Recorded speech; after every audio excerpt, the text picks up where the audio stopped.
Why do I do this every Sunday? Even the book reviews seem to be the same as last week's. Different books, same reviews. Are you finished with that one, yeah? Not yet.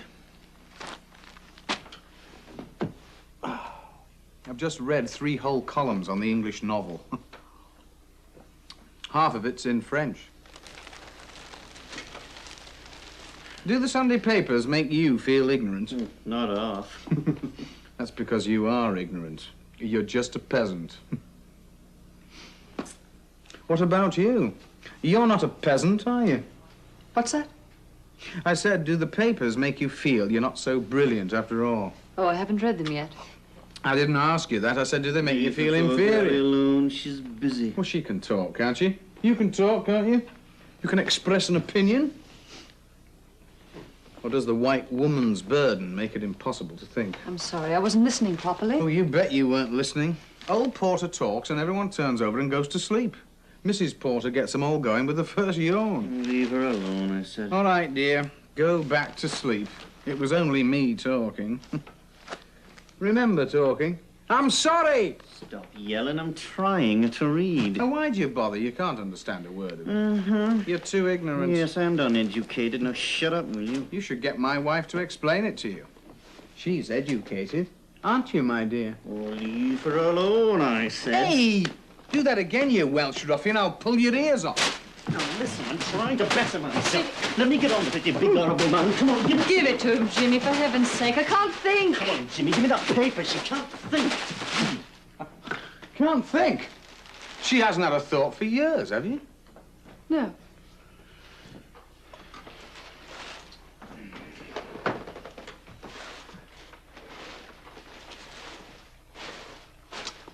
I'm getting hungry. Oh, no, not already. He's a bloody pig. I'm not a pig. I just like food, that's all. Like it. You're like a sexual maniac, only with you it's food. You'll end up in the newspapers, boy. You wait. James Porter of No Fixed Abode was bound over last week after pleading guilty to interfering with a small cabbage and 2 tins of beans. The accused said that he hadn't been feeling well lately and had been having blackouts. He asked for his good record as an air raid warden, 2nd class, to be taken into account. Yes, yes, I like to eat. I'd like to live, too. Do you mind? Now, shut up while I read. Hey, you could make us some more tea. Go and make some yourself. You've creased up my paper. Oh, have you seen the girl here wants to know whether her boyfriend will lose all respect for her if she gives him what he asked for? Oh, stupid bitch. Just let me out of that's all. Who buys this damn thing, eh? Haven't you finished with the other posh paper yet? Which? There are only 2 posh papers on a Sunday. The one you're reading and this one. Now, why don't you give me that one and take this? Ooh, all right, all right, all right. I was only reading the Bishop of Bromley, anyway. Hiya, darling. All right, thank you, dear. Why don't you leave all that and sit down for a bit? You look tired. I haven't much more to do. She's a beautiful girl, isn't she? That's what they all tell me. That's a lovely, delicious paw you've got. I'm gonna bite it off. Don't, I'll burn his shirt. But give it her finger back and don't be so sickening.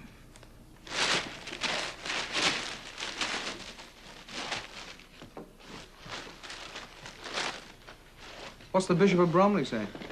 Oh, it says that he makes a very moving appeal to all Christians to do everything they can to assist in the manufacture of the H-bomb. Oh, yeah, that is quite moving, I suppose. Are you moved, my darling? Well, naturally. There you are. Even my wife is moved. I ought to send the bishop a subscription. You don't suppose your father could have written it, do you? Why should my father have written it? That sounds rather like Daddy, don't you think? Does it? Is the Bishop of Bromley his nom de plume?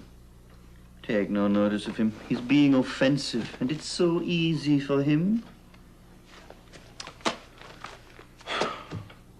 Come on, what about that tea? What tea? Come on, put the kettle on. Do you really want some more tea? No, I don't think so. Do you want some, Cliff? No, he doesn't.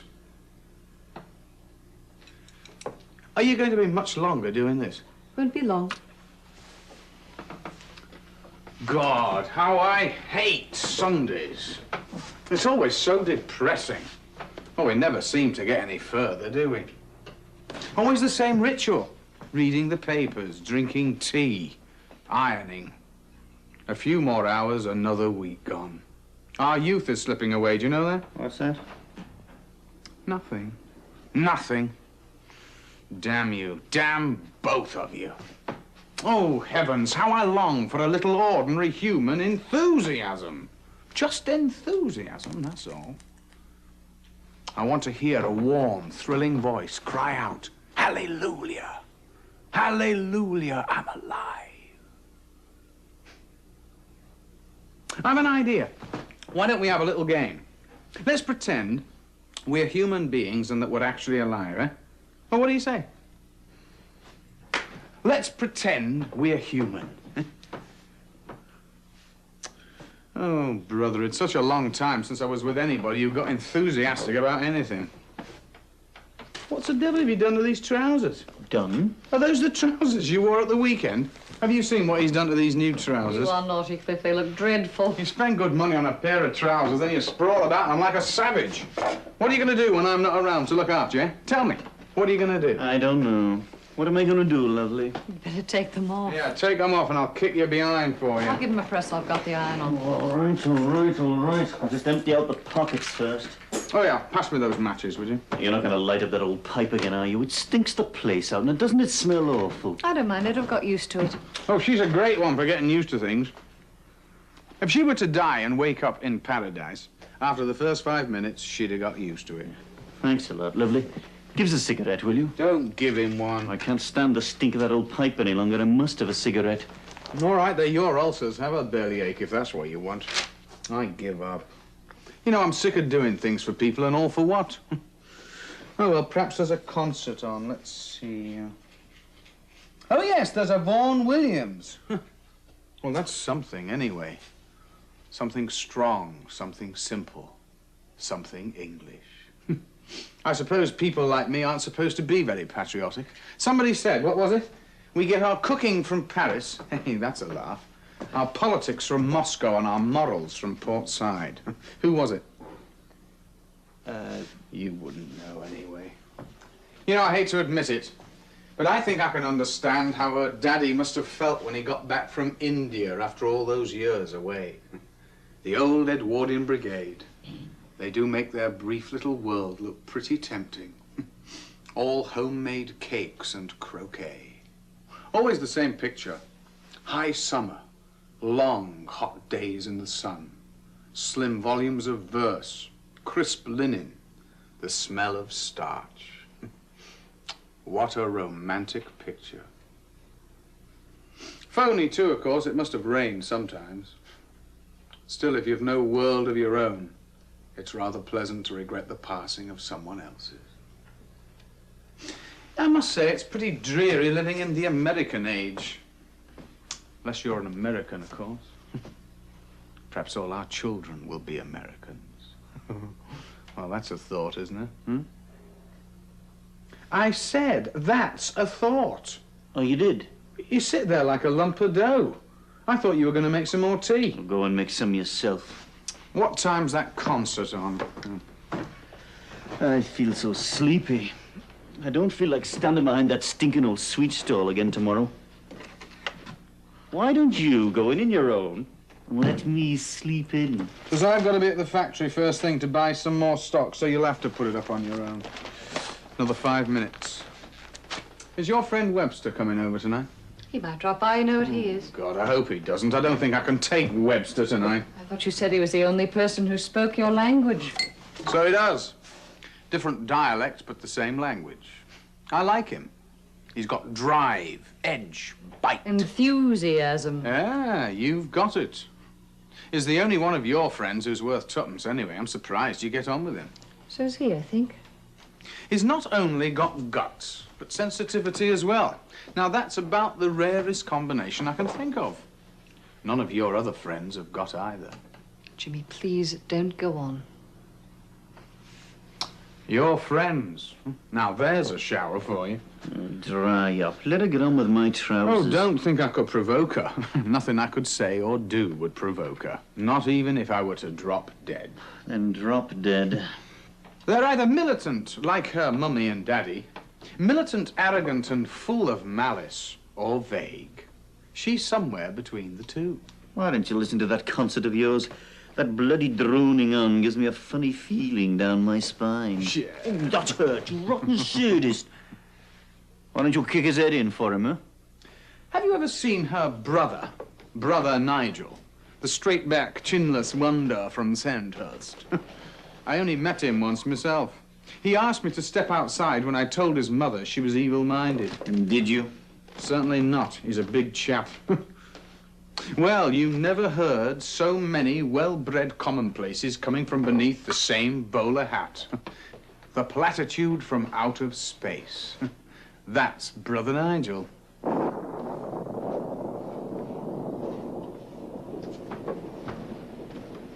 Oh, God. It started to rain.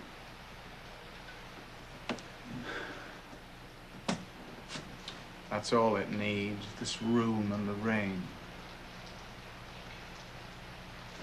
Yes, well, that's the little woman's family for you. You know Mummy and Daddy, of course. And don't let the Marquis of Queensberry Manor fool you. They'll kick you in the balls as you're handing your hat to the maid. As for Nigel and Alison, Nigel and Alison, well, they're what they sound like. Sycophantic, phlegmatic, and pusillanimous. I should think that concert would be started by now. Shall I turn it on? I looked up that word the other day. It's one of those words I've never been quite sure of, but always thought I knew. What's that? I told you, pusillanimous. Do you know what I mean? Mm-mm. No, neither did I, really. All this time I've been married to this woman, this monument to non-attachment. I suddenly discover there's actually a word that sums her up. Oh, it's not just an adjective in the English language to describe her with. It's actually her name. Pusillanimous. It sounds like some fleshy Roman matron, doesn't it? Let's see. Yeah, pusillanimous. I quote, adjective. Wanting of firmness of mind, of small courage, having a little mind, mean-spirited, cowardly, timid of mind. From the Latin pusillus, very little, and animus, the mind. Well, that's my wife, isn't it? There you are, dear. They're not very good, but they'll do for now. Oh, thanks a lot. Let's have a cigarette, shall we? Oh, that's a good idea. Do you want one, Jimmy? No, thank you.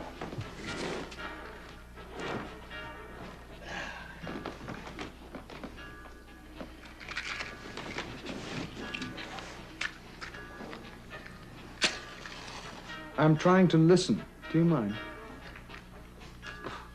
Sorry, your lordship.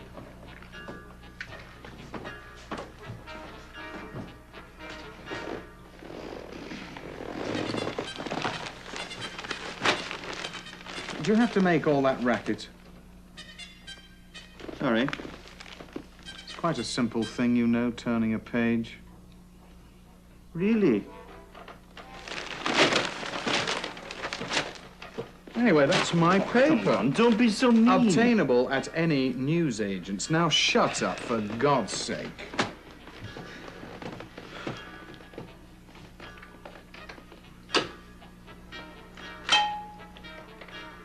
Are you going to be much longer doing that? Why? In case you hadn't noticed, it's interfering with the radio. I'm sorry. I shan't be much longer.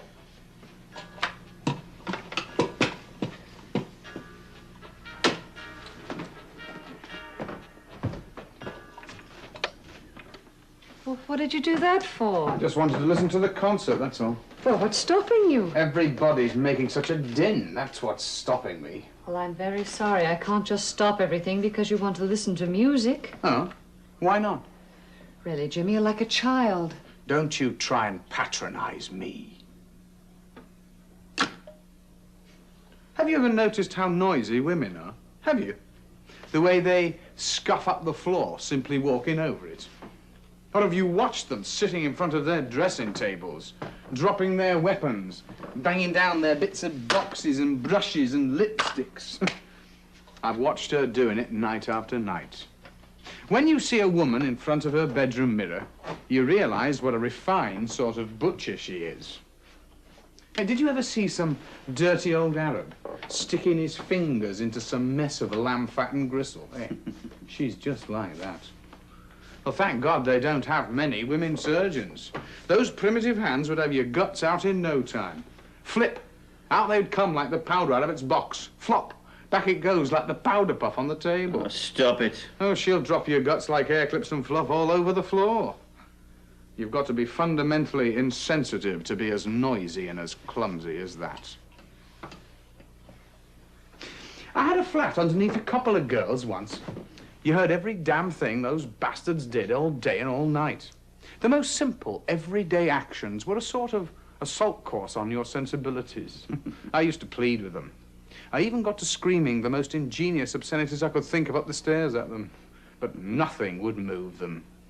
With those two, even a simple visit to the lavatory was like a medieval siege.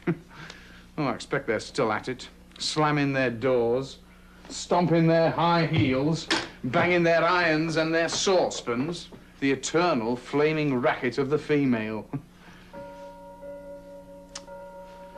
Oh, hell, now the bloody bells have started. Hey, stop ringing those bells, will you? There's somebody going crazy in here. Stop it. We'll have Miss Drury up here. I don't give a toss about Miss Drury. That mild old gentlewoman doesn't fool me, even if she takes you two in. She's an old robber. She gets more than enough out of us for this place every week. Anyway, she's probably in church, swinging on those bloody bells. Come on now. Be a good boy. Now take us all out and we'll have a drink. It's too early. It's Sunday, remember? Anyway, it's raining. Well, shall we dance? You come here often. It's only in the mating season. All right, come on, very funny. Now let go. Do you think bosoms will be in or out this year? Yeah, your teeth will be out if you don't let go. Oh. She's hurt. She's hurt. Are you all right? What does it look like it? She's burnt her arm in the iron. I'm sorry, darling. Get out. I said I'm sorry, believe me. Do you think I did it on purpose? Clear out of my sight.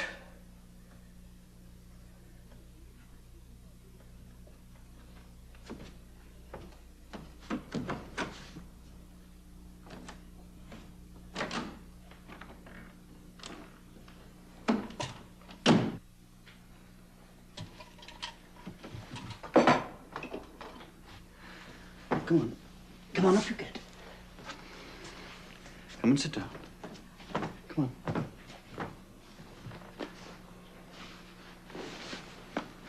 You look a bit white. Are you all right? Yes, I'm all right now. Come on, let's have a look at your arm. Yes, that's quite red. That's going to be painful. What should I do? It's nothing much. A bit of soap on it will do. I can never remember what to do with burns. I'll just pop down to the bathroom and get some. You'll be all right, will you? Yes. I won't be a minute.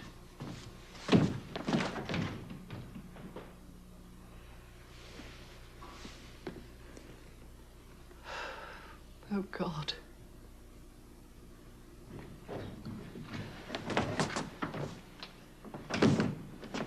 It's this scented muck. Do you think it'll be all right? It'll be fine. I put it under the tap. It's quite soft now. I'll put it on ever so gently. All right?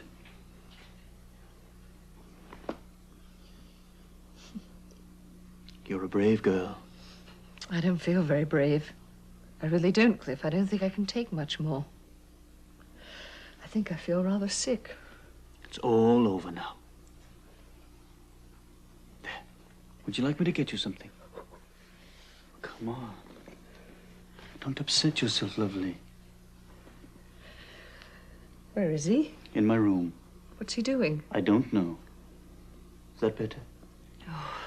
Bless you. You know something? I don't think I'd have the courage to live on my own again, in spite of everything. Oh, I'm pretty rough and pretty ordinary, really, and I'd seem worse on my own. And you get fond of people, too. Worse luck. I don't think I want anything more to do with love. Anymore, I can't take it on. You're too young to start giving up. Too young and too lovely. You know, I think I should put a bandage on that arm. What do you say? There's some on my dressing table. I keep looking back far as I can remember. I can't think what it was to feel young. Really young. Jimmy said the same thing to me the other day. I pretended not to be listening, because I knew that would hurt him, I suppose. But I knew just what he meant. I suppose it would have been so easy to say, yes, darling, I know just what you mean. I know what you're feeling. It's those easy things that seem to be so impossible with us. I'm wondering how much longer I can go on, watching the two of you tearing the insides out of each other. It looks pretty ugly sometimes. You wouldn't seriously think of leaving us, would you? I suppose not. I think I'm frightened. If I only knew what was going to happen. Come on, give it here. Now, yell out if I hurt you. Cliff? Hmm? What is it, lovely? Oh, nothing. I said, what is it? You see, I'm pregnant. I need some scissors. There's some on my dresser.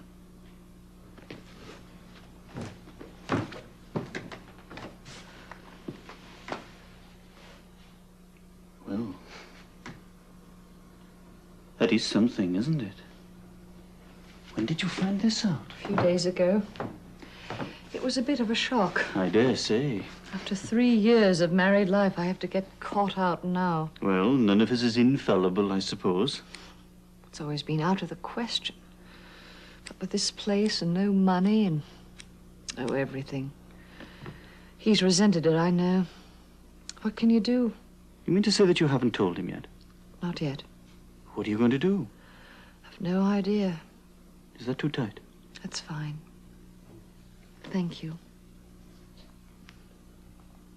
Is it, Too is late it- to avert the situation? I'm not certain yet. Maybe not.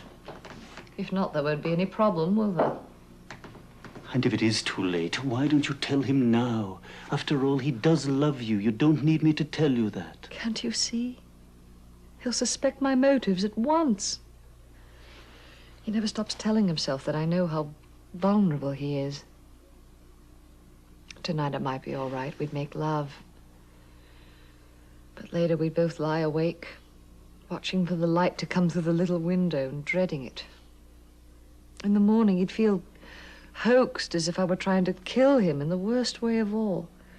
He'd watch me growing bigger every day. I wouldn't dare to look at him. You may have to face it, lovely. You know, it's funny, but we never slept together before we were married. It certainly is, knowing Jimmy. We knew each other such a short time and everything happened at such a pace, we didn't have much opportunity. And afterwards, he actually taunted me with my virginity. He was quite angry about it, as if I'd deceived him in some strange way. He seemed to think that an untouched woman would defile him.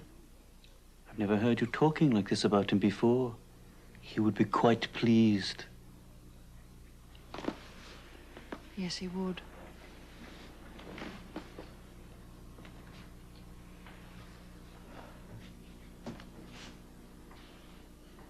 Do you think he's right? What about? Oh, everything. Well, I suppose he and I think the same about a lot of things. Because we're alike in some ways. We're both from working people, if you like. Oh, I know some of his mother's relatives are pretty posh, but he hates them almost as much as he hates yours. I don't quite know why. Anyway, he gets on with me because I'm common as dirt. That's me. Do you think I should tell him about the baby? It'll be all right. You see. You tell him.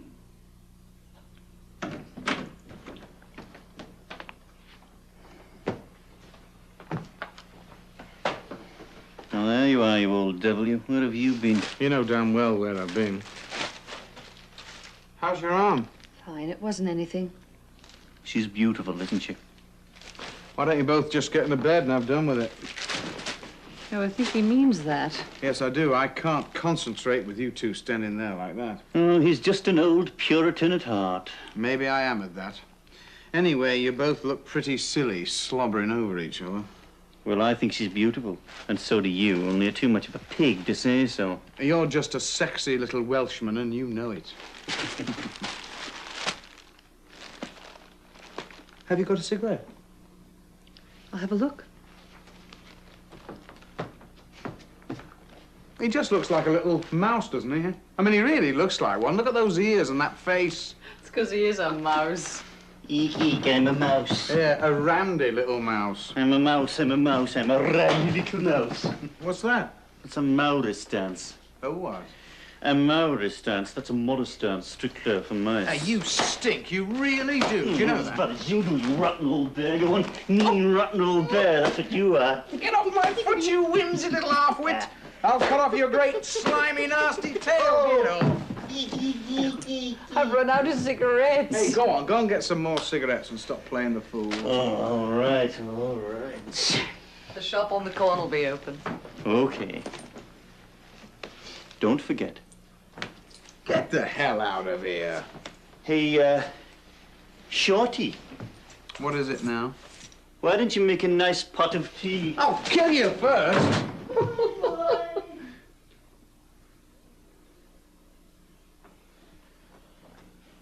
How's it feeling? It's all right. It wasn't anything. All this fooling about can be a bit dangerous. I'm sorry. I know. I mean it. There's no need. I did it on purpose. Yes. There's hardly a moment when I'm not watching and wanting you. I've got to hit out somehow. Nearly 4 years of living in the same room with you, and I still can't stop my sweat from breaking out when I see you doing something as ordinary as leaning over an ironing board. Trouble is you get used to people. Even their trivialities become indispensable to you. Indispensable and a little mysterious.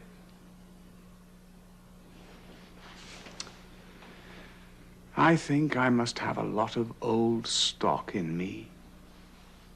Nobody wants it.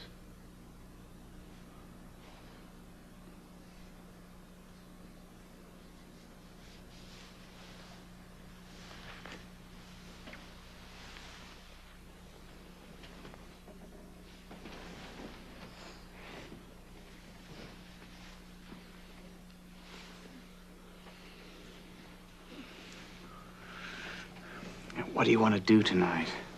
I don't know. What do you want to do? Drink? Oh, I know what I want now. Well, you'll have to wait till the proper time. But there's no such thing. Well, Cliff will be back in a minute. What did he mean when he said, don't forget? It's something I've been meaning to tell you. You're fond of Cliff, aren't you? Yes, I am. He's the only friend I seem to have left now. Oh, people go away, you never see them again. I remember lots of names, though, when I was at school. Men and women.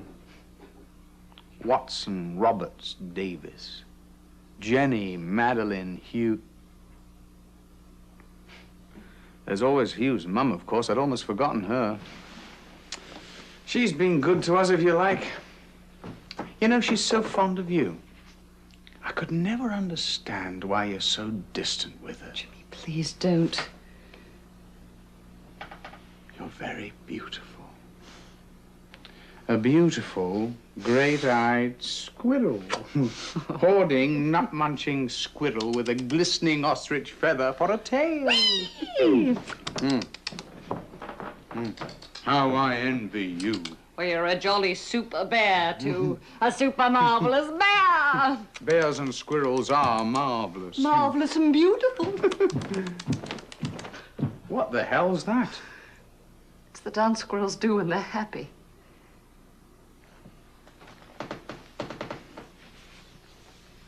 What makes you think you're happy? Everything just seems all right suddenly. Jimmy. What? You know, I told you I had something to tell you. Well, Couldn't get any further than the front door. Miss Drury hadn't gone to church after all. I couldn't get away from her.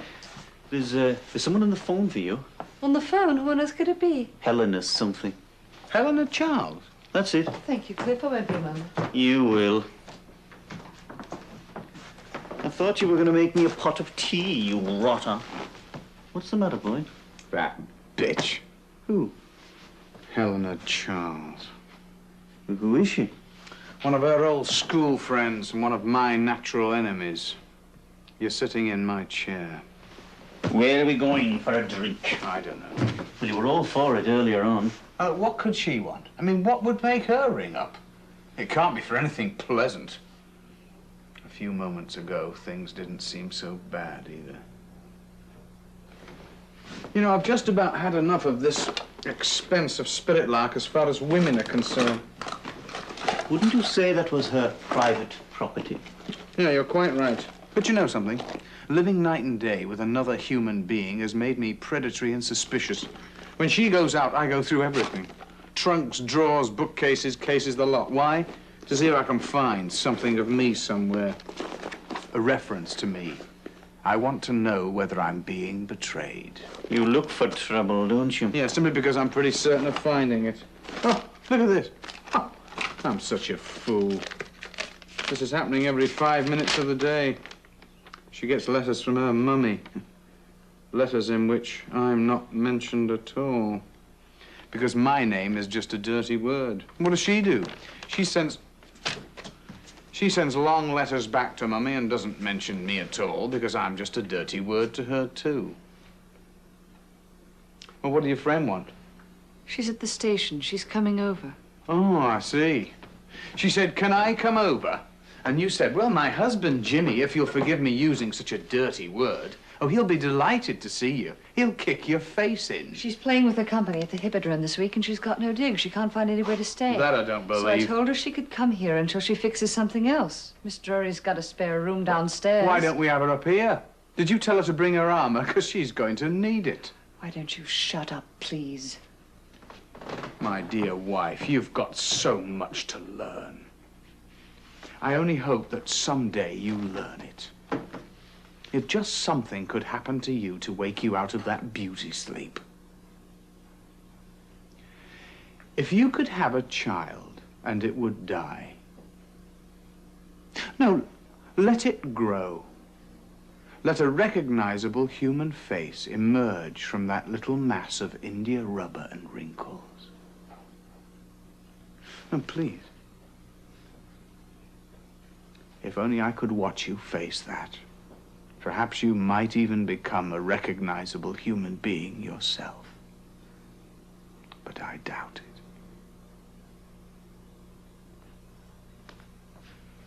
You know, I've never known the great pleasure of lovemaking when I didn't desire it myself. Oh, it's not that she hasn't got her own kind of passion. She's got the passion of a python. She devours me whole every time like some over-large rabbit. Well, that's me, eh? If you're wondering what that is, that bulge around her navel, that's me. Me, buried alive down there and going mad, smothered in that peaceful-looking coil. Not a sound, not a flicker from her. She doesn't even rumble a little. You'd think that that indigestible mess would stir up some kind of tremor in those distended, overfed tripes. But not her. She'll go on sleeping and devouring until there's nothing left of me.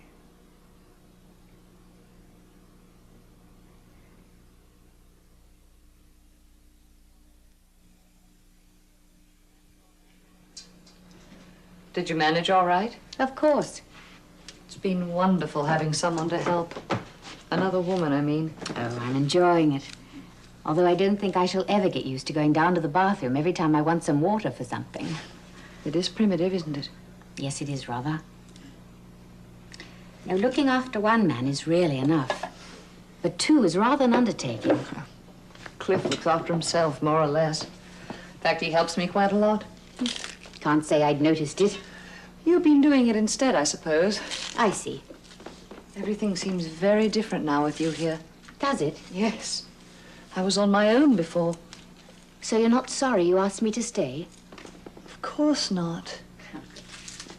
Did you tell him his tea was ready? I banged on the door of Cliff's room and yelled. He didn't answer, but he must have heard. I thought I'd feel cooler after a bath. I feel hot again already. Oh, God, I wish he'd lose that damn trumpet. I imagine that's for my benefit. Miss Drury will ask us to go soon, I know it. Listen to him. Does he drink? Drink? Well, he's not an alcoholic, if that's what you mean. Oh, God, he'll have the rest of the street banging on the door next. You know, it's almost as if he wanted to kill someone with it. And me in particular. I've never seen such hatred in someone's eyes before. It's slightly horrifying. And oddly exciting. He had his own jazz band once. That was when he was still a student, before I knew him. I rather think he'd like to start another and give up the stall altogether. Is Cliff in love with you? No. I don't think so. And what about you? You look as though I've asked you a rather peculiar question. After all, your behavior together is a little strange, by most people's standards, to say the least. We're simply fond of each other. There's no more to it than that. And what about Jimmy? I mean, he is your husband. Do you mean to say he actually approves of it? Well, it isn't easy to explain. It's what he'd call a question of allegiances. And he expects you to be pretty literal about them. Not only about himself and all the things he believes in, his present and his future, but his past as well. All the people he admires and loves and has loved. The friends he used to know. People I've never even known. Probably wouldn't have liked. His father, who died years ago. Even the other women he's loved. Do you understand? Do you? Well, I've tried to. But I still can't bring myself to feel the way he does about things. I can't believe that he's right somehow. Well, that's something anyway. If things have worked out with Cliff, it's because he's kind and lovable. I've grown genuinely fond of him. With Hugh, it was quite different. Hugh? Hugh Tanner. He and Jimmy were friends almost from childhood. Mrs. Tanner is his mother. Oh, yes. The one who started him off in this sweet business. That's right. After we were married, we'd no money. We went off to live in Hugh's flat. It was over a warehouse in Poplar. Yes, I remember seeing the postmark on your letters. That's where I found myself on my honeymoon. Oh. Hugh and I disliked each other on sight, and Jimmy knew it. They both came to regard me as a sort of hostage from those sections of society they'd declared war on. They started inviting themselves through me to people's houses. Friends of Nigel's and mine, and friends of Daddy's. Oh, everyone. The Oxtons, the Tennants, the Waynes. Not the Waynes. In my name, we'd gate crash everywhere. Cocktails, weekends, even a couple of house parties. I used to hope that one day someone would have the guts to slam the door in our faces. But they didn't. You know, it's almost unbelievable. I don't understand your part in it all. Why? That's what I don't see. Why did you... I met him at a party. I remember it so clearly. I was almost 21. All the men there looked as though they distrusted him. And as for the women, they were all intent on showing their contempt for this rather odd creature. No one seemed quite sure how to do it. He'd come to the party on a bicycle, he told me, and there was oil all over his dinner jacket. It had been such a lovely day, and he'd been out in the sun. Everything about him seemed to burn. His face. The edges of his hair glistened and seemed to spring off his head. And his eyes were so blue and full of sun. He looked so young and frail in spite of the tired line around his mouth. I knew I was taking on more than I was ever likely to be capable of bearing, but there never seemed to be any choice. Well, the howl of outrage and astonishment went up from the family, and that did it. Whether or not he was in love with me, that did it. He made up his mind to marry me. They did just about everything they could think of to stop us. Oh, yes, it wasn't a very pleasant business. But you can see their point. Well, Jimmy went into battle with his axe swinging round his head, frail and so full of fire. I'd never seen anything like it. The old story of the knight in shining armor, except that his armor didn't shine very much. Alison, listen to me. You've got to make up your mind what you're going to do. You're going to have a baby, and you have a new responsibility. You can't go on living in this way any longer. I'm so tired. I dread him coming into the room. Why haven't you told him you're going to have a child? I don't know.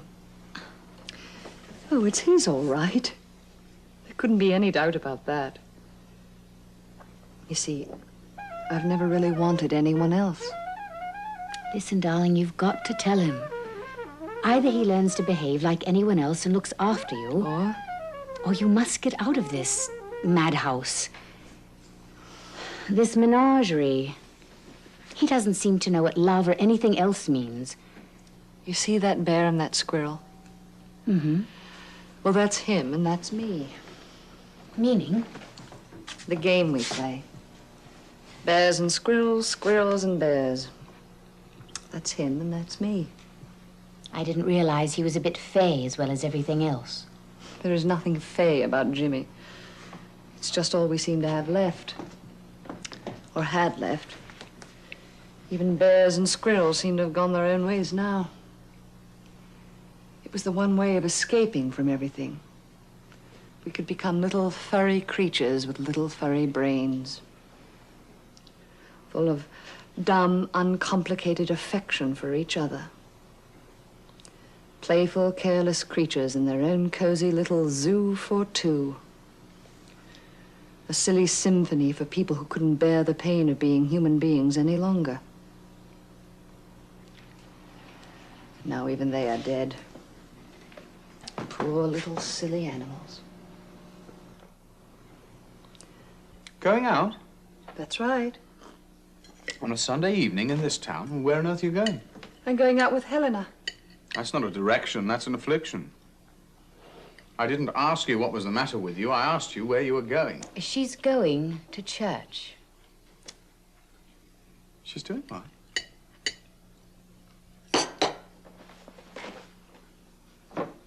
Have you gone out of your mind or something? Determined to win her over, aren't you? How feeble can you get? When I think of what I did and what I endured to get you out of that Yes, we all know what you place. did for me. You rescued me from the wicked clutches of my family and all my friends. I'd still be rotting at home if you hadn't ridden up on your charger and carried me off. Yeah, the funny thing is, you know, I really did have to ride up on a white charger. Off-white, really. Mummy and I took one quick look at each other, and from then on, the age of chivalry was dead. Threatened with me, a young man without background, money, or even looks, she'd bellow like a rhinoceros in labor. Enough to make every male rhino for miles turn white and pledge himself to celibacy. But even I underestimated her strength. Mummy may look a bit overfed and flabby on the outside, but don't let that well-bred guzzler fool you. Underneath all that, she's armor-plated. She's as rough as a knight in a Bombay brothel. As hairy as a sailor's arse. Oh, she's probably in that bloody cistern now, taking down every word we say. Hey! Hey! Hey! Hey, can you hear me, Mother? Look, don't let's brawl, boy. It won't do any good. Why don't we brawl? It's the only thing left I'm any good at. Jimmy. Now look, you've let this genuflecting sin jobber win you over, haven't you?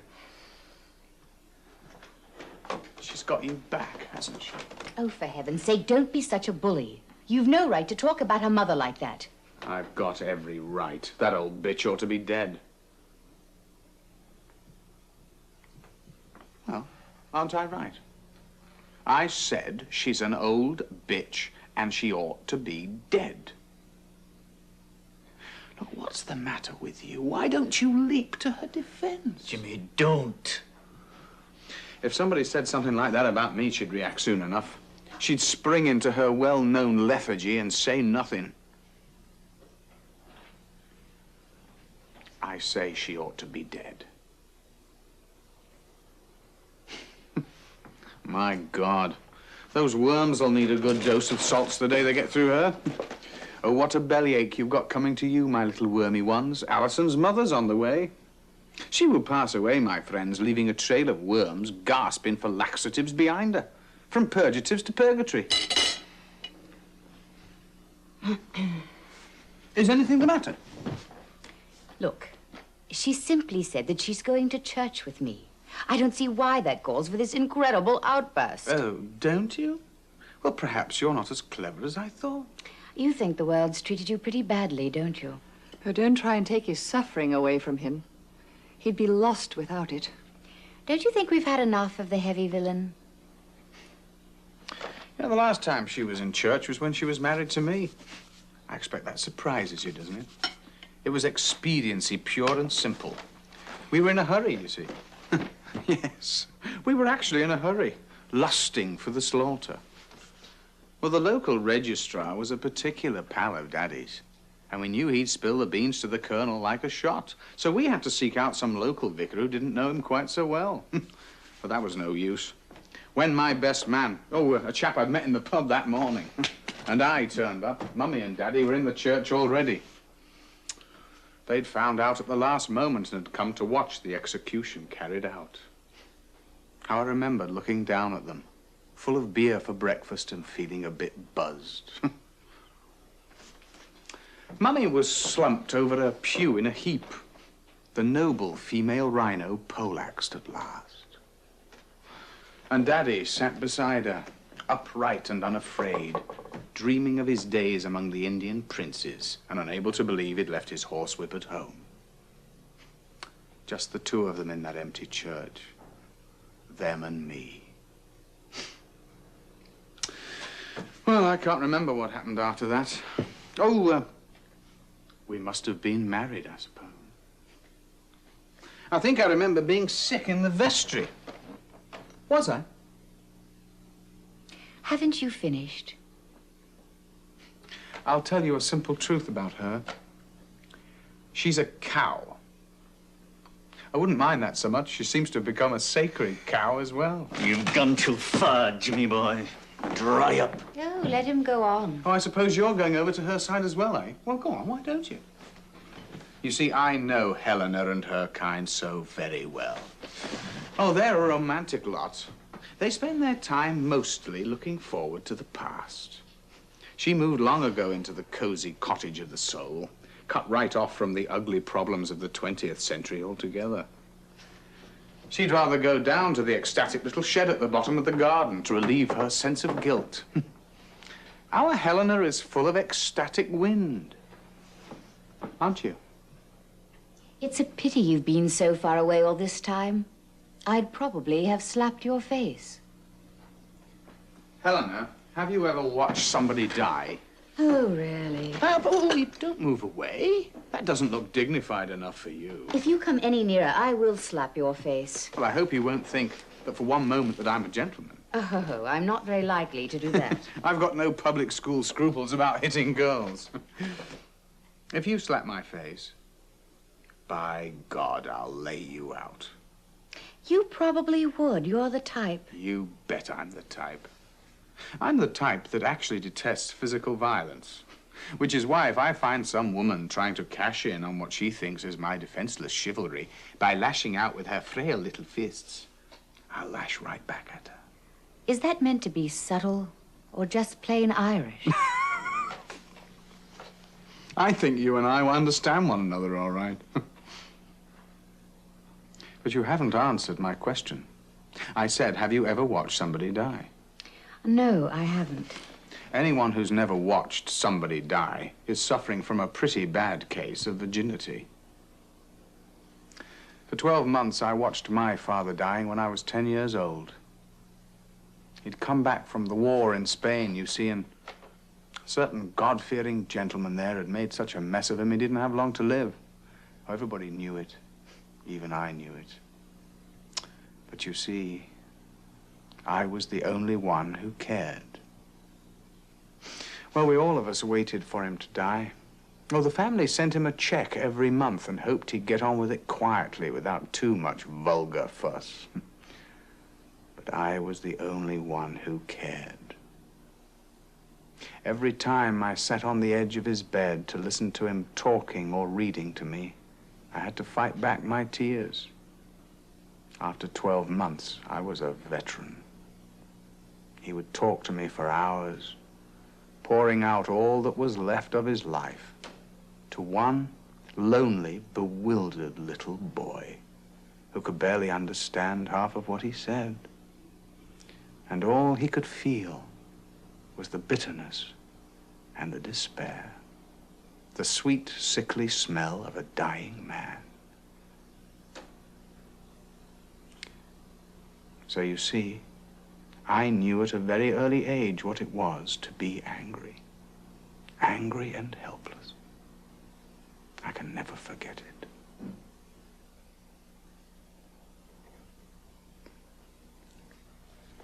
Time we went. I'll just get my things.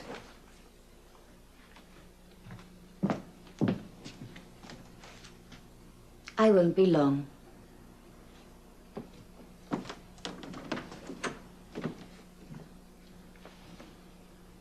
Doesn't it matter to you what people do to me?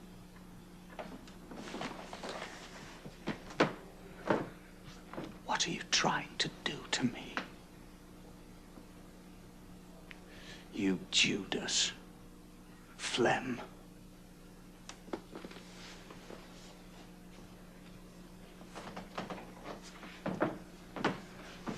She's taking you with her. You're so bloody feeble, you're gonna let her do it. All I want is a little peace. Peace? Christ, my heart is so full, I feel ill. She wants peace. All right, I know, I rage and I shout my head off and everybody thinks, oh, what poor chap, or what an objectionable young man. But that girl there, she can twist your arm off with her silence. I've sat in this chair in the dark for hours, and although she's known I'm feeling as I do now, she's turned over and gone to sleep. Well, one of us is crazy. One of us is mean, stupid, and crazy. Who is it? Is it me just standing here like an hysterical girl, hardly able to get my words out, or is it her, sitting there, putting on her shoes, ready to go out with that? Who is it? I wish to God in heaven you'd try loving her, that's all.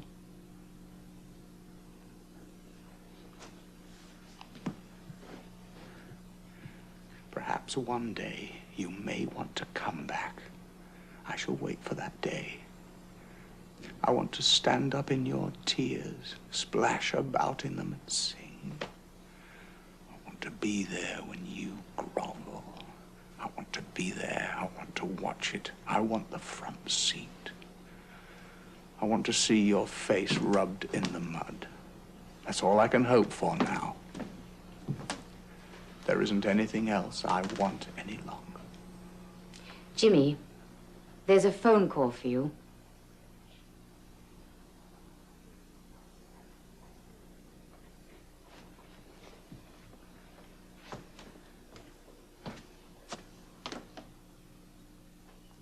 But it can't be anything good, can it?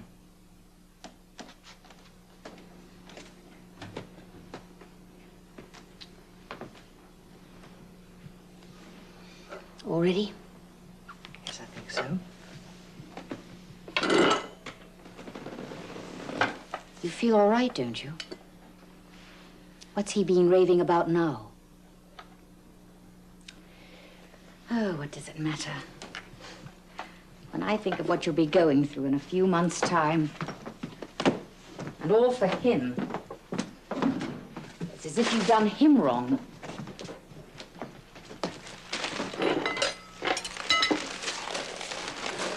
And all the time you just sit there and do nothing. That's right. I just sit here. What's the matter with you? What sort of a man are you? I am not the district commissioner, you know. Listen, Helena. I don't feel like Jimmy does about you, but I'm not exactly on your side either. This place has always been a battlefield. But I'm pretty certain that if I hadn't been here, everything would have been over between these two long ago. I've been in no man's land in between.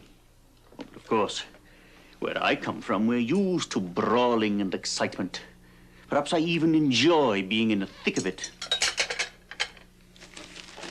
I love these two people very much. And I pity all of us. Are you including me in that? I don't understand you, him, or any of it. All I know is that none of you seems to know how to behave in a decent, civilized way. Allison, I've sent your father a wire. Oh? Look, dear, he'll get it first thing in the morning. I thought it would be better than trying to explain the situation over the phone. I asked him to come up and fetch you home tomorrow. What did you say? Simply that you wanted to come home, and would he come up for you? Oh, I see. I knew that would be quite enough. I told him there was nothing to worry about, so they won't worry and think there's been an accident or anything. I had to do something, dear. You didn't mind, did you? No, I don't mind. And you'll go when he comes for you? Yes, I'll go. Good. Well, he should be here about tea time. We'll be late if we don't hurry.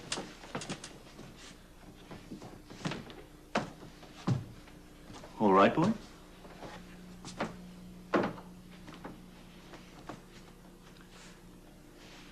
It's Hugh's mum. She's had a stroke. I'm sorry. How bad is it? I don't know. They didn't say very much. I think she's dying. Oh, dear. It just doesn't make any sense at all. Do you think it does? I'm sorry. I really am. Is there anything I can do? There's a train for London in half an hour. You better order me a taxi. Right.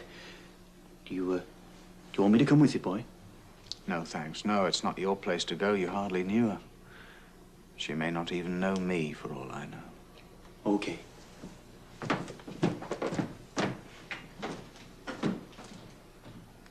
Hand me my shoes, would you? I remember the first time I showed her your photograph just after we were married. She looked at it and the tears just welled up in her eyes. She said, "But she's so beautiful. She's so beautiful." She just kept repeating it as if she couldn't believe it. She got a big kick out of you like she did out of everything else. You're coming with me, aren't you? She doesn't have anyone else now. I need you to come with me.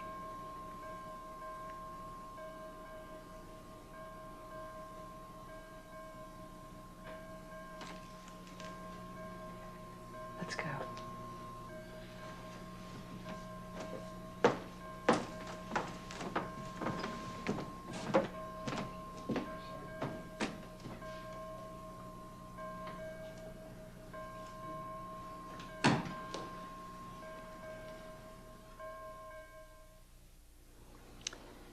For 20 years, I'd led a happy, uncomplicated life. And then this spiritual barbarian throws down the gauntlet at me. Why you? My daughter? No. Perhaps Jimmy was right. Perhaps I am what was it?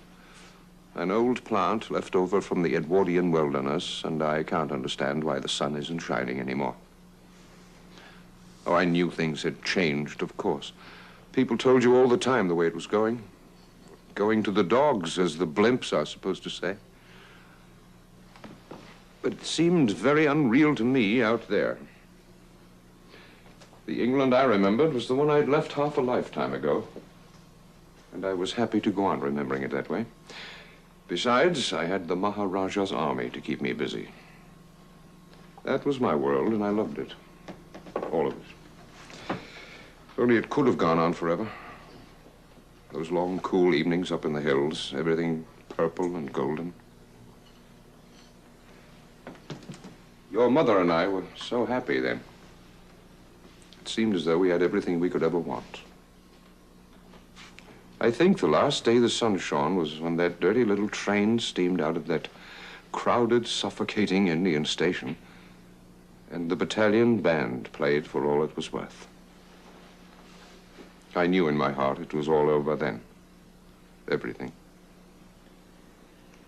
You're hurt because everything has changed. And Jimmy is hurt because everything is the same. And neither of you can face it. Something's gone wrong somewhere, hasn't it? It looks that way, my dear.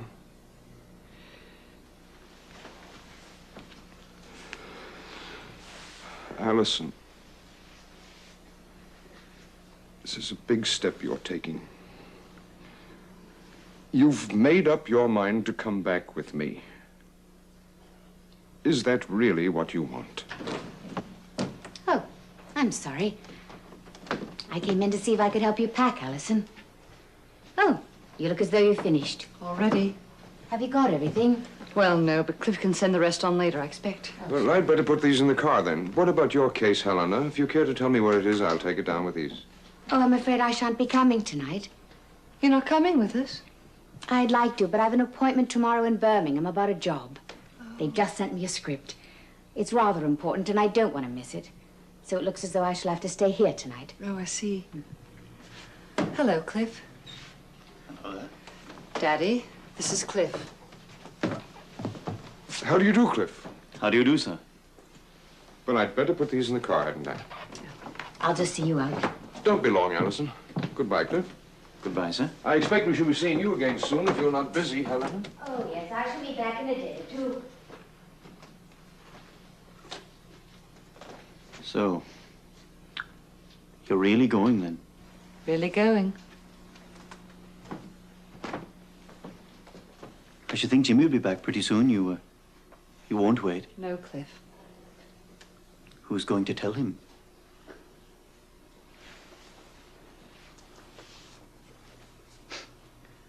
A bit conventional, isn't it? I'm a conventional girl.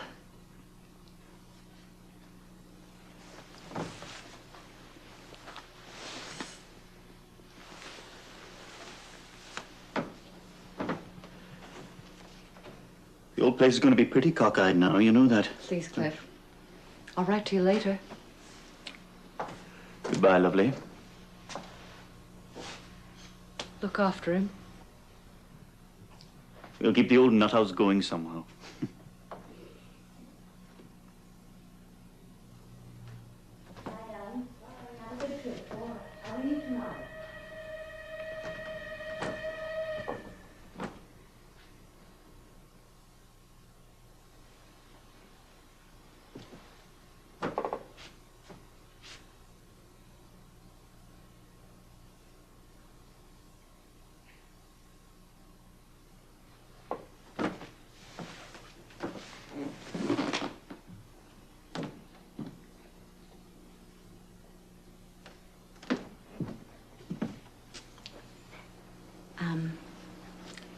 Would you like a cup of tea? No, thanks. Think I might have some myself, if you don't mind. So, you're staying. Just for tonight. Do you object? Nothing to do with me. What do you suppose he'll do? Perhaps he'll look up one of his old girlfriends. How the hell should I know? Well, you're his friend, aren't you? Anyway, he's not what you'd call reticent about himself, is he? I've never seen so many souls stripped to the waist since I've been here. Aren't you staying? No, I'm not.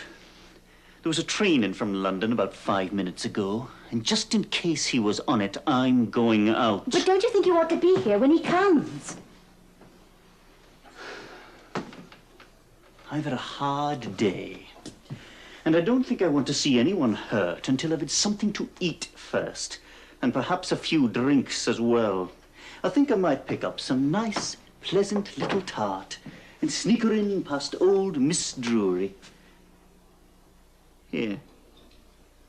You give it to him. He's all yours. And I hope he rams it up your nostrils.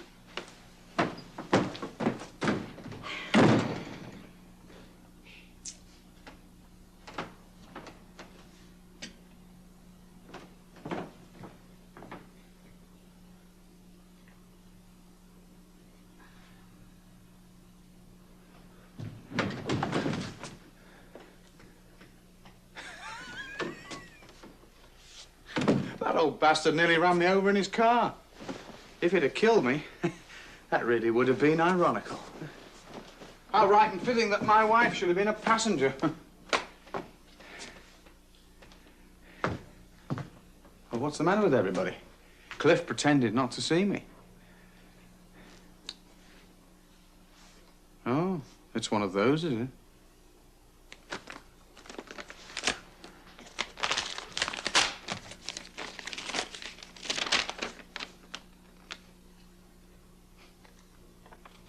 Did you write this for her? Listen to them. My dear, I must get away. I don't suppose you will understand, but please try. I need peace so desperately that at the moment I'm willing to say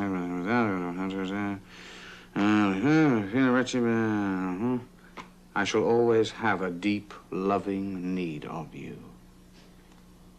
How could she be so bloody wet? Deep, loving need. That makes me want to puke. She couldn't say, you rotten bastard, I hate your guts, I'm clearing out, and I hope you rot. No. She's got to make a nice, polite, emotional mess out of it. Deep, loving need. What is that, a line from one of those plays you've been in? Look, if you'll stop thinking about yourself for one moment, I'll tell you something I think you ought to know. Your wife is going to have a baby. Well, doesn't that mean anything? Even to you? Yes. I am surprised, I'll give you that. Look, what do you expect me to do? Go soggy at the knees and collapse with remorse? Now look, if you'll just stop breathing that female wisdom all over me, I'll tell you something. I don't care. I don't care whether she's going to have a baby. I don't care whether it's got two heads. Do I disgust you? Go on, slap my face, go on. Just remember what I told you before. For the past 11 hours, I've been watching someone I love very much go through the sordid process of dying. She was on her own. I was the only one with her. When I have to walk behind that coffin on Thursday, I shall be on my own again. Because that bitch won't even send her a bunch of flowers. I know it. I can't believe it. I can't. Well, the performance is over. Now go on, get out. Leave me alone, you evil-minded little virgin.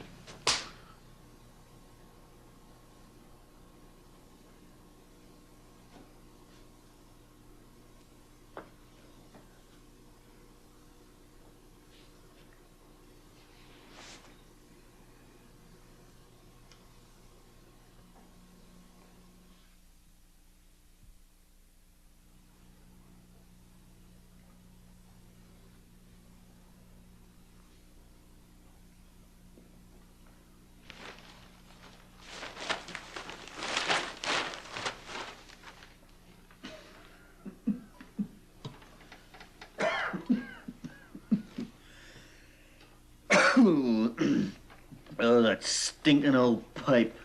Shut up. Why don't you do something with it? Why do I spend half of Sunday reading the newspapers? Well, what are we going to do tonight? There's not even a decent concert on.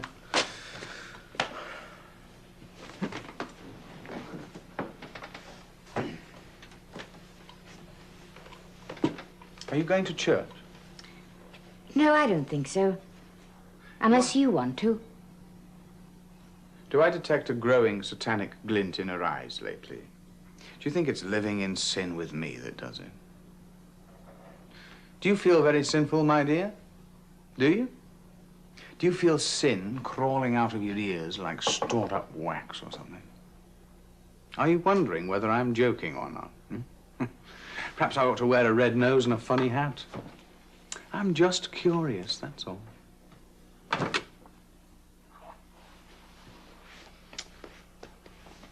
Come on, hurry up with that paper. Stupid. Why don't you drop dead?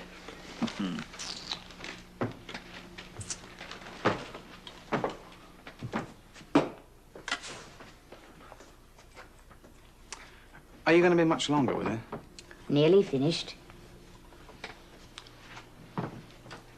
I thought of the title of a new song today. It's called My Mother's in the Madhouse. That's why I'm in love with you. The lyrics are catchy, too.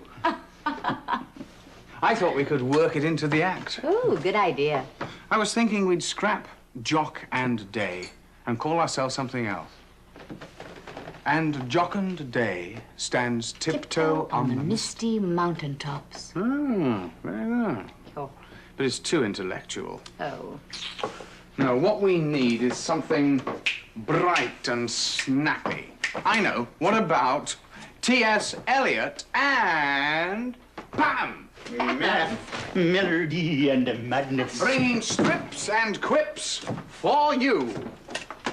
For we may be guilty, darling, but we're both insane as well.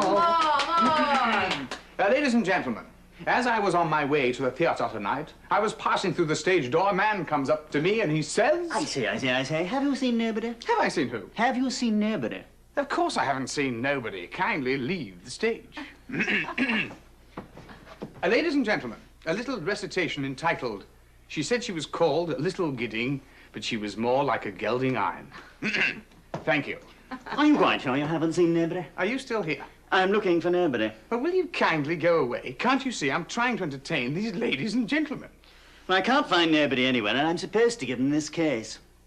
You can't find nobody anywhere, and you're supposed to give in this case. I was told to come here and give this case to nobody. And what of it? Nobody's not here. Hey, you down there. I think your sketch stinks. And who, pray tell, might you be? Me? Oh, I'm nobody. Well, here's your bloody case. Oh! Now, there's a certain little lady, and you all know, Mummy, who I mean. She may have been to Rhodey, but to me, she's still a queen. She's still a queen. Someday I'm going to marry her when times are not so bad.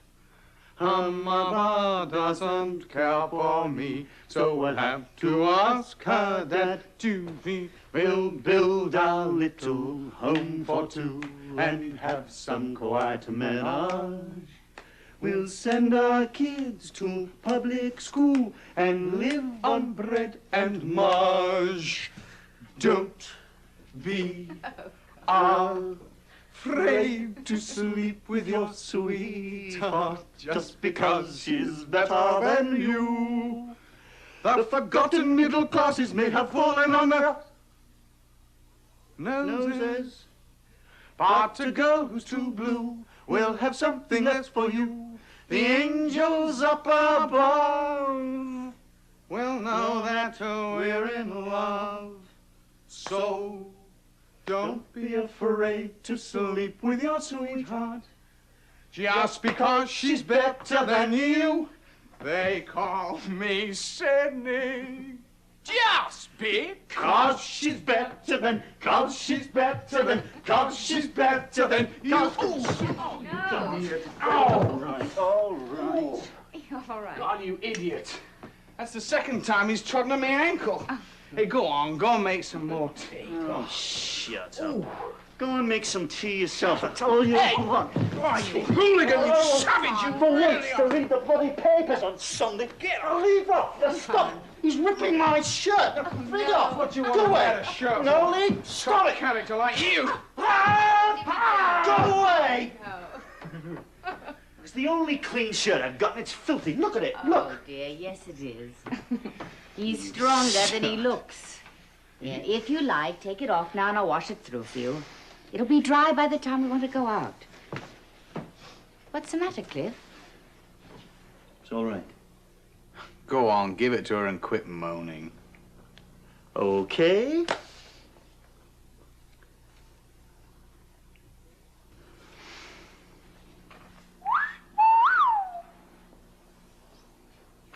Thanks a lot, Helena. Right. I won't be a minute with it.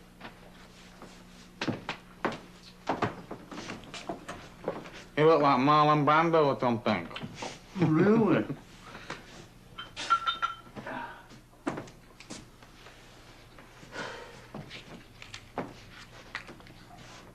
You don't care for Helena, do you? You didn't seem very keen yourself once.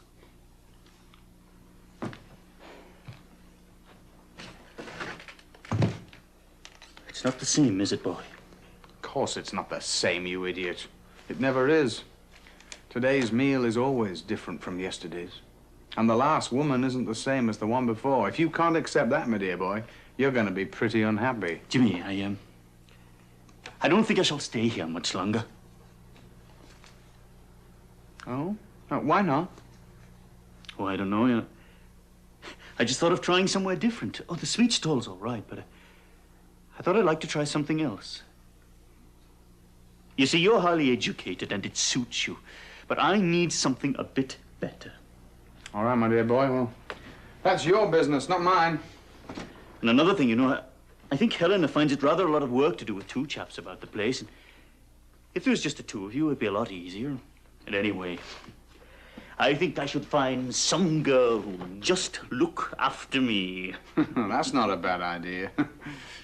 I can't think of who'd be stupid enough to team themselves up with you, though. Perhaps Helena can think of somebody for you. One of her posh girlfriends with plenty of money and no brains. Hey, that's what you want. Something like that. Any idea what you're going to do? Not much. That sounds like you, all right.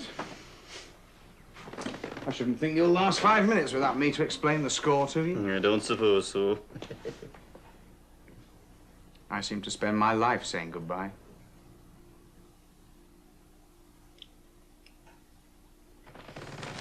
My feet hurt.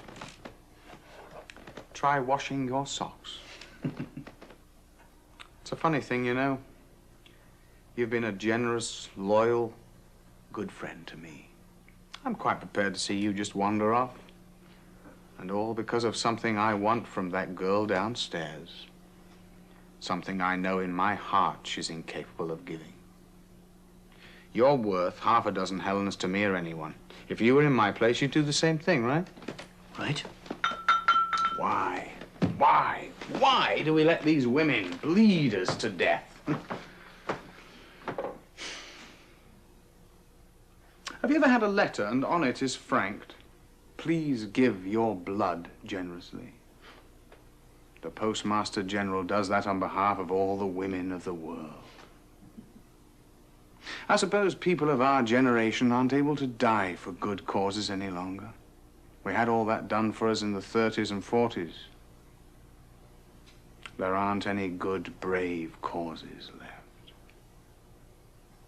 If the Big Bang does come and we all get killed off, it won't be for the old-fashioned grand design. It'll just be for the brave, new nothing very much, thank you. About as pointless and inglorious as stepping out in front of a bus. Here you are, Cliff. Oh, thanks a lot, Helena. Well, that's very decent of you. Not at all. Oh, I shouldn't dry it over the stove. The fire in your room would be better. Oh, all right. Hey! Well, make us some tea first, you Welsh whore.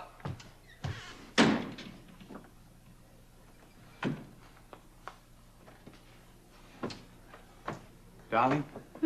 I'm sick and tired of seeing you behind that damned ironing board. Sorry. Oh, get yourself glammed up. We'll hit the town. Is anything wrong?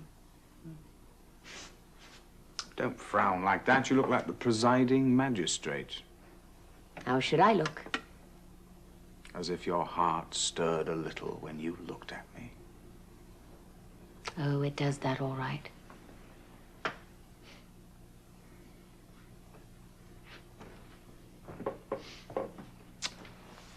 Cliff tells me he's leaving us. I know. He told me last night. Did he? Mm-hmm. Well, why is it that I always seem to be at the end of the queue when they're passing out information? I'm sorry he's going. Yeah, so am I. He's a sloppy, irritating little bastard, but he's got a big heart. You can forgive somebody almost anything for that. He's had to learn how to take it, and he knows how to hand it out as well. Hey, come here.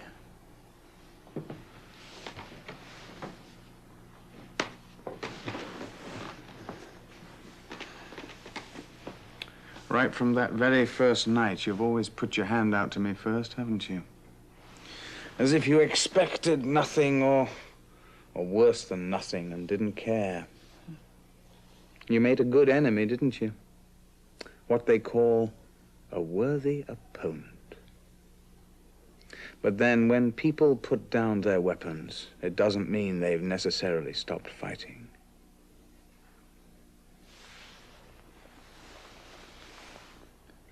I love you.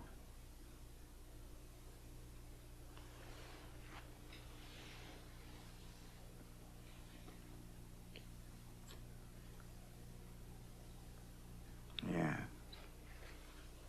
I think perhaps you do. Perhaps it means something for you to lie with your victorious general in your arms, especially after he's heartily sick of the whole campaign. Tired out, hungry and dry. You stood up and came out to meet me. Helena, don't let anything go wrong. Oh, my darling. You're either with me or against me. I've always wanted you. Always. T.S. Eliot and Pam. We'll make a good double act, huh? Mm. You know, I think I'm going to close down that damn sweet stall and start again from scratch. What do you say, huh? Oh. Let's get away from this bloody place. Oh, I say that's wonderful. Well, come on, put that junk away. Let's go out. I want to gaze at you tenderly and lecherously in the public bar. I'll come back here and make such love to you, you'll care about nothing else at all. I'll just change out of your old shirt. I'll hurry up the little man.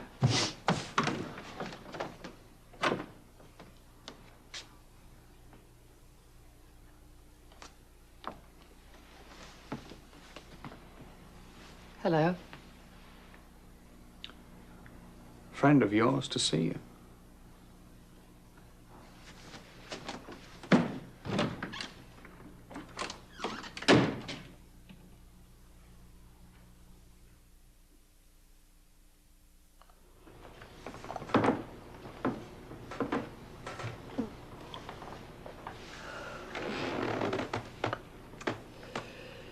You make a good cup of tea.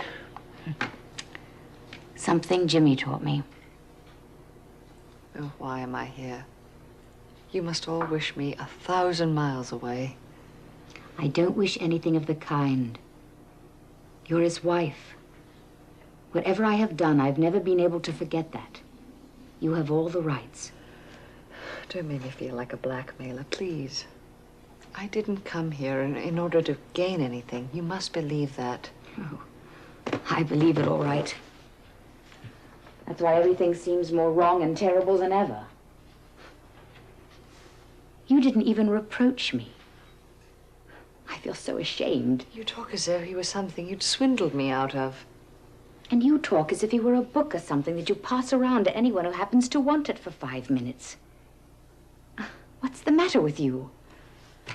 You sound as though you're quoting him all the time. I thought you told me once you couldn't bring yourself to believe the way he does. I don't think I ever believed the way you do either. You know, I've discovered what's wrong with Jimmy. It's very simple, really.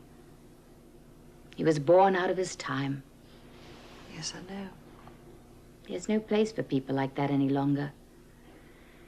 That's why he's so futile. Sometimes when I listen to him, I feel he thinks he's still in the middle of the French Revolution. And that's where he ought to be, of course. He doesn't know where he is or where he's going.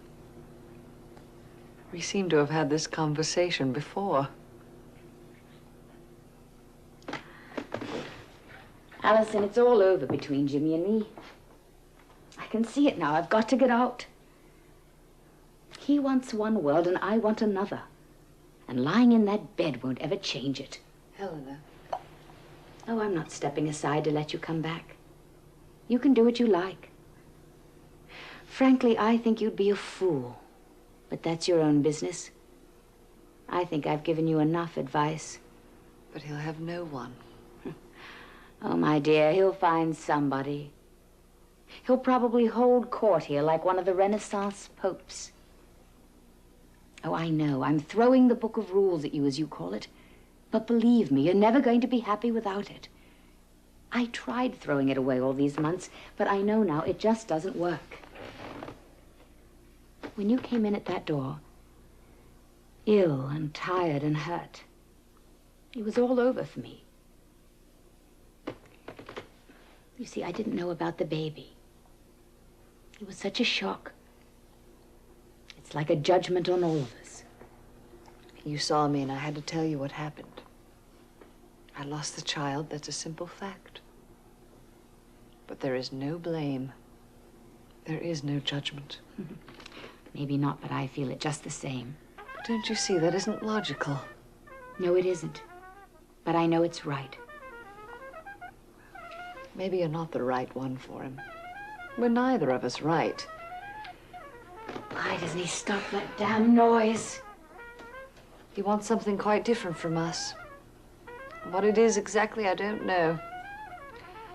Kind of cross between a mother and a Greek courtesan. A henchwoman. A mixture of Cleopatra and Boswell. Please, will you stop that? I can't think. Jimmy, for God's sake. Jimmy, I want to speak to you.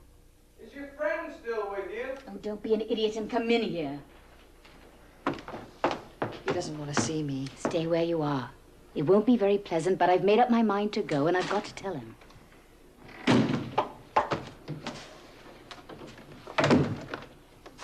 Is this another one of your dark plots?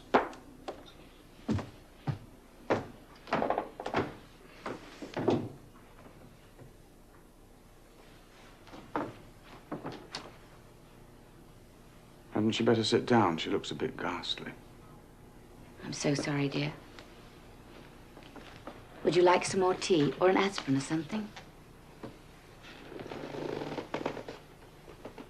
It's not very surprising, is it? She's been very ill. You don't have to draw a diagram for me. I can see what's happened to her. And doesn't it mean anything to you? I don't exactly relish the idea of anybody being ill or in pain. It was my child, too, you know. Look, what are you looking so solemn about? And what's she doing here? Sorry, I'll go now. Don't, please. Can't you see the condition she's in? She's done nothing. She's said nothing. None of it's her fault. What isn't her fault? Jimmy, please, I don't want to brawl. Oh, I see. All right, come on then. Let's hear it, shall we? Very well. I'm going downstairs to pack my things. If I hurry, I shall just catch the 7:15 to London. This is not Allison's doing. You must understand that. It's my own decision entirely. You can't be happy when what you're doing is wrong or is hurting someone else. I suppose it could never have worked anyway. But I do love you, Jimmy. I shall never love anyone as I have loved you. But I can't go on. I can't take part in all this suffering. I can't.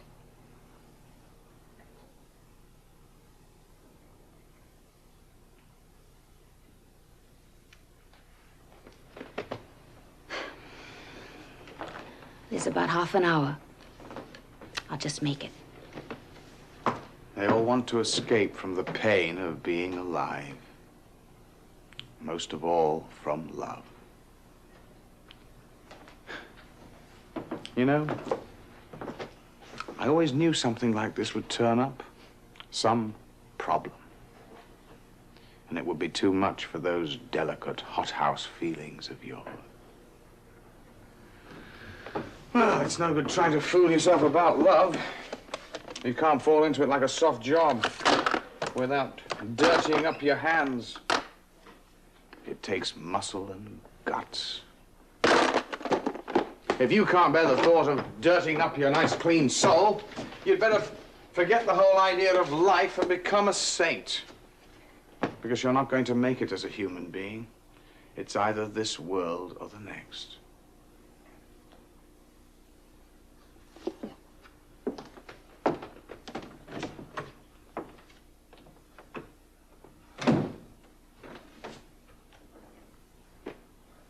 I'm sorry. I'll go now.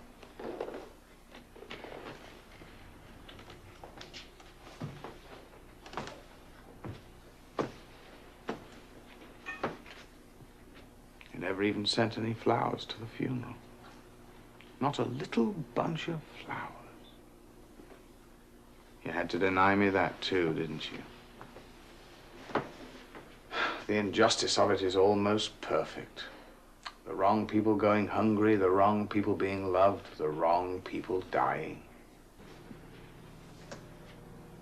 Was I really wrong to believe that there's a kind of burning virility of mind and spirit that looks for something as powerful as itself? The heaviest, strongest creatures of this world seem to be the loneliest. Like the old bear, following his own breath in the dark forest. There's no warm pack, no herd to comfort him. That voice that cries out doesn't have to be a weakling's, does it? Do you remember the first night I saw you at that grisly party? Oh, you didn't notice me. I was watching you the whole evening. You seemed to have the most wonderful relaxation of spirit. I knew that's what I wanted. It wasn't until after we were married I realized it wasn't relaxation at all. You never had a hair out of place.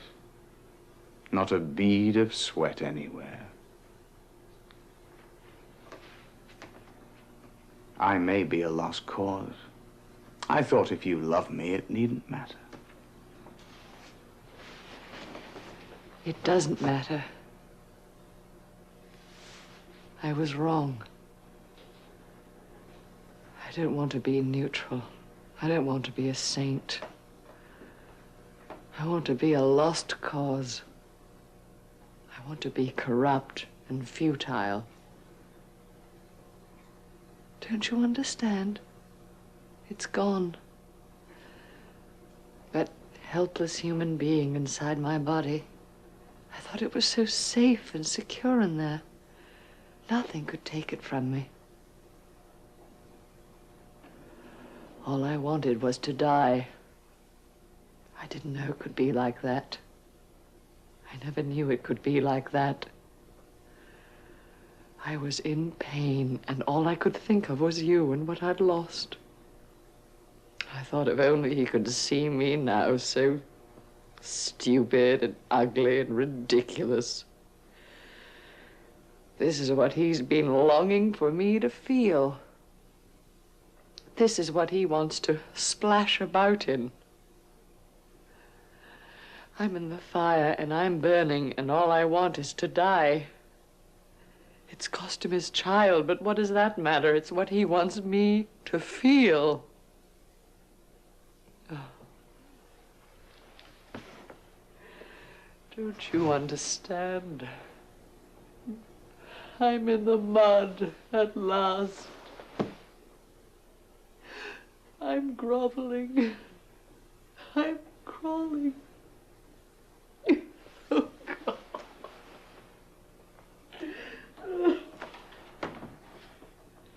Don't, please don't. Please, please. Shh. Please. Please don't. You're all right. You're all right now. Not anymore.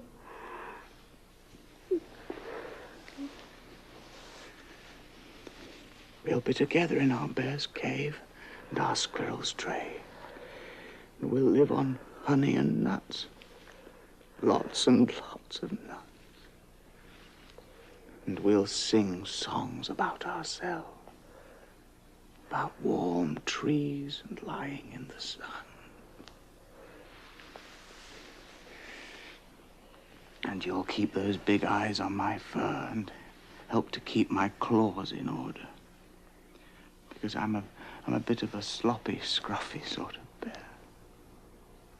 And I'll see that you keep that sleek, bushy tail glistening as it should. Because you're a very beautiful squirrel. But we've got to be careful. There are cruel steel traps lying about everywhere, just waiting for rather mad, slightly satanic, very, very timid little animal. Huh? Poor squirrel. Poor bears. Oh, poor, poor bears.